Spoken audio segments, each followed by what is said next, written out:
नमस्कार दोस्तों, मैं दुर्गेश्वर कैवर्त आपका स्वागत करता हूं हमारे अपने YouTube चैनल में। समाजशास्त्र के इस सीरीज में आज हम जानेंगे वैज्ञानिक पद्धति क्या है। पिछले वीडियो में हमने जाना सामाजिक अनुसंधान क्या है, उसकी विशेषताएं, उद्देश्य, महत्व और सीमाएं को। अब हम जानेंगे सामाजिक अनुसंधान में जो वैज्ञानिक पद्धति उपयोग होता है वह क्या है, उसकी विशेषताएं क्या है, उसके लक्षण क्या हैं और उसकी सीमाएं क्या हैं। तो चलिए स्टार्ट करते हैं। सबसे पहले देख लेते हैं कि वैज्ञानिक पद्धति किसे कहते हैं। तो वैज्ञानिक पद्धति से तात्पर्य उस पद्धति से है जिसे एक वैज्ञानिक किसी विषय वस्तु के अध्ययन में प्रयुक्त करता है। अतः मान लीजिए यह एक विषय वस्तु है, इसके संबंध में ज्ञान प्राप्त करने के लिए जो पद्धति एक वैज्ञानिक अपनाता है उसी को वैज्ञानिक पद्धति कहते हैं। अब यहाँ आता है सामाजिक अनुसंधान में वैज्ञानिक पद्धति क्या है। तो देखिए कि सामाजिक अनुसंधान में समाज का शोध करने के लिए समाजशास्त्री जो या समाजशास्त्री या बोल सकें तो अनुसंधानकर्ता जो वैज्ञानिक पद्धति का प्रयोग करता है उसी वैज्ञानिक पद्धति को बोलेंगे सामाजिक अनुसंधान में वैज्ञानिक पद्धति। तो कौन कौन सी पद्धति का उपयोग करता है? तो इसमें पद्धति वैज्ञानिक पद्धति का आधार है यहाँ अनुभव, परीक्षण, प्रयोग, वर्गीकरण, अवलोकन, अनुसूची, साक्षात्कार। ये सब क्या हैं? वैज्ञानिक पद्धतियां हैं। ठीक, अब देखिए कि वैज्ञानिक पद्धति का लक्षण क्या है या इसकी विशेषताएं क्या हैं। तो चलिए पॉइंट बाय पॉइंट इसको जानते हैं कि लक्षण या विशेषताएं क्या हैं। तो वैज्ञानिक पद्धति के प्रयोग से प्राप्त ज्ञान वैज्ञानिक होता है। वैज्ञानिक पद्धति से प्राप्त ज्ञान की सत्यता प्रमाणित की जा सकती है। वैज्ञानिक पद्धति से पक्षपात रहित वैषयिक अध्ययन किया जाता है। वैज्ञानिक पद्धति स्पष्ट रूप से परिभाषित एवं निर्धारित होती है। वैज्ञानिक पद्धति सुनिश्चित तथा स्पष्टता लिए हुए होती है। अतः इन पद्धतियों के प्रयोग से प्राप्त ज्ञान भी सुनिश्चित एवं स्पष्ट होता है। देखिए वैज्ञानिक पद्धति में अवलोकन द्वारा तथ्यों का संकलन किया जाता है। किसके द्वारा? अवलोकन द्वारा। अवलोकन द्वारा तथ्यों का संकलन हो गया। अब ये जो तथ्यों का संकलन किए हैं उनका तथ्यों का वर्गीकरण भी किया जाता है तथा उनका विश्लेषण किया जाता है। अब वर्गीकरण और विश्लेषण कर लिए, अब इनमें कार्य कारण संबंध की विवेचना की जाती है। कार्य कारण संबंध की विवेचना करने के बाद नियम सिद्धांत बनाया जाता है और उनका पुनः परीक्षण भी संभव है इसमें। अब नियम और सिद्धांत बनाने के बाद एक नया ज्ञान प्राप्त होता है जो तर्क प्रधान होता है, न कि कल्पना युक्त। तो प्राप्त ज्ञान इसमें तर्क प्रधान होता है। अब वैज्ञानिक पद्धति के जो अध्ययन किए हैं वह वस्तुनिष्ठता लिए होती है, अर्थात जैसा है उसी रूप में प्रस्तुत करते हैं। नेक्स्ट है कि भविष्यवाणी करने की क्षमता होती है वैज्ञानिक पद्धति से प्राप्त ज्ञान के आधार पर, कि भविष्य के लिए पूर्वानुमान कर सकते हैं हम। नेक्स्ट है कि वैज्ञानिक पद्धति से प्राप्त ज्ञान के आधार पर निर्मित सिद्धांत सार्वभौमिक सिद्धांत होते हैं। सभी जगह इसका उपयोग किया जा सकता है। ये कुछ इसकी विशेषताएं हैं या फिर लक्षण हैं।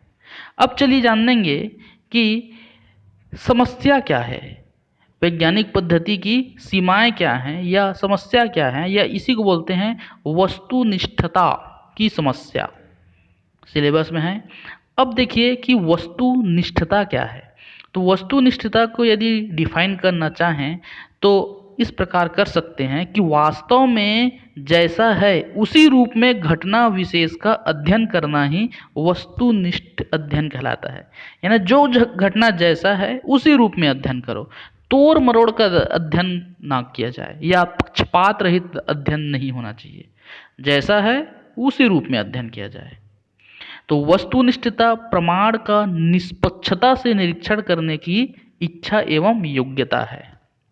ठीक, तो वस्तुनिष्ठता समझ में आ गया, जो जैसा है उसी रूप में अध्ययन करना निष्पक्षता के साथ, वही है वस्तुनिष्ठता। अब जो वैज्ञानिक पद्धति है या इसमें इसकी सीमाएं क्या हैं, या फिर बोले जाए कि वस्तुनिष्ठता की समस्या बनी रहती है वैज्ञानिक पद्धति में। अब देख लीजिए कौन कौन से वस्तुनिष्ठता की समस्या है। तो सबसे पहला आता है भावात्मक प्रवृत्ति। कैसे होगा भावात्मक प्रवृत्ति? कि अनुसंधानकर्ता की भावात्मक प्रवृत्ति वस्तुनिष्ठता के मार्ग में सबसे प्रमुख बाधक है। क्यों? क्योंकि अनुसंधानकर्ता के अनेक सामाजिक सांस्कृतिक मूल्य होते हैं। वह जो मूल्य है उसमें वह पूर्णतः तटस्थ रहकर एक निर्णायक अध्ययन नहीं कर पाता। क्यों? क्योंकि वो अनुसंधानकर्ता उसी समाज का तो है, तो निष्पक्षता के साथ 100% निष्पक्षता के साथ अध्ययन करना संभव नहीं हो पाता। दूसरा देखिए कि समाज में प्रचलित धारणाएं, कि अनुसंधानकर्ता के जो मस्तिष्क है ये उसमें समाज में जो प्रचलन में है उसके प्रति उसके माइंड में एक धारणा होती है या लोगों के मन में एक धारणा होती है, वह जो है वस्तुनिष्ठता को प्रभावित करती है या समस्याएं उत्पन्न करती है। तीसरा सामान्य ज्ञान का प्रभाव, कि वस्तुनिष्ठता का संबंध वास्तविक ज्ञान से है, सामान्य ज्ञान से नहीं। लेकिन यहाँ जो है अनुसंधानकर्ता के माइंड में एक सामान्य अवधारणा रहती है जिसके कारण समस्या उत्पन्न होती है।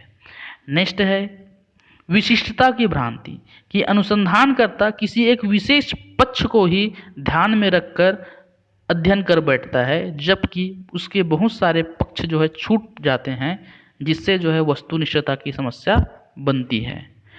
नेक्स्ट है शोधकर्ता के निहित स्वार्थ, जो शोध कर रहा है उसके अपने स्वार्थ इसमें बाधक हो सकते हैं। जैसे कोई निष्कर्ष निकाला शोधकर्ता ने, यदि उस निष्कर्ष से उसे लाभ हो रहा है, स्वलाभ हो रहा है, या उसके स्वार्थ की पूर्ति हो रहा है, या उसको किसी प्रकार की क्षति हो रहा है, तो क्या करेगा, निष्कर्ष को तोड़ मरोड़ कर प्रस्तुत करेगा। ठीक, तो यहाँ पर क्या हो रहा है, स्वार्थ, शोधकर्ता की निहित स्वार्थ। नेक्स्ट है स्वार्थ समूहों का हस्तक्षेप, कि इसमें क्या हो रहा है कि यदि शोधकर्ता जो है शोध कर रहा है, उसके शोध से किसी व्यक्ति को जो है विशेष लाभ हो रहा है, तो यह क्या करेगा, इसको जो है जो इसकी निष्कर्ष है उसको अपने अनुसार बनवाने की कोशिश करेगा, इसको प्रलोभन देगा, चाहे धन का हो चाहे बल का हो।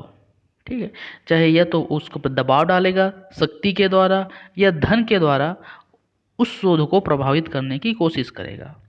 नेक्स्ट है अध्ययन में अतिशीघ्रता, कि सामाजिक तथ्यों का जो अनुसंधान किया जाता है उसकी प्रक्रिया लंबी होती है और दीर्घकालिक होती है, लेकिन जो शोध करता है वह जल्द से जल्द निष्कर्ष पर पहुंचने के लिए उसमें अतिशीघ्रता करता है, जिससे अनेक तथ्य छूट जाते हैं और वस्तुनिष्ठता की समस्या उत्पन्न होती है।